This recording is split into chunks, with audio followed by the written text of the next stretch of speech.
My dear students, आज हम देखेंगे हीट ट्रांसफर इन नेचर का क्वेश्चन नंबर 8। तो देखिए क्या है, explain how large water bodies prevent extreme temperature in areas around them.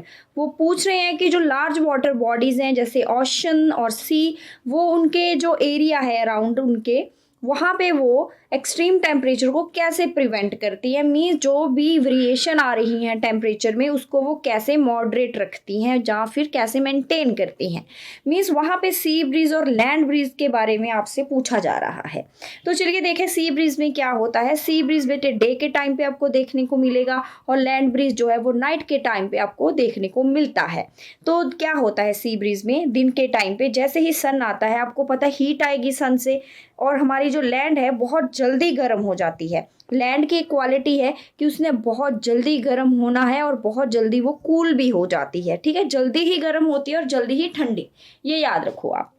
तो जैसे दिन के टाइम पे सन आएगा, आपको पता है गर्म कब होगी, जब सन होगा। मीन्स लैंड दिन के टाइम पे गर्म हो रही है तो बहुत जल्दी गर्म हो गई है, और यहाँ पे जो एयर है वो भी गर्म हो गई है। जैसे ही एयर गर्म होगी वो राइजेस अपवर्ड, ऊपर को जाएगी, और यहाँ पे जो एरिया खाली हो गया है वहाँ फिर क्या आएगा, सी से ब्रीज चलेगी, हवा चलेगी और वो लैंड की तरफ आएगी।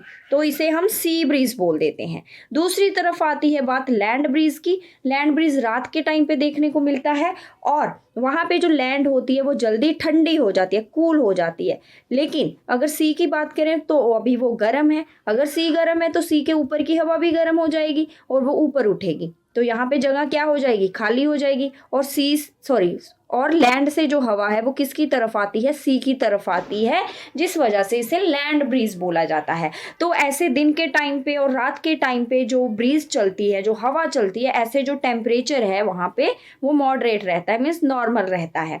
तो चलिए देखें लिखने में कैसे लिखा जाएगा। इन कोस्टल एरियाज, जो कोस्टल एरियाज है मीन्स उनके जो समुंदर और ओशन के अराउंड एरिया होता है उसे कोस्टल एरिया बोलते हैं। ड्यूरिंग डे, दिन के टाइम पे क्या होता है, the land heats up faster, land जल्दी हीट होती है, गर्म होती है than water. So cooler air from the sea flows toward the land, जो ठंडी हवा होती है सी से वो किसकी तरफ चलती है, लैंड की तरफ फ्लो करती है, जिसे हम बोलते हैं सी ब्रीज।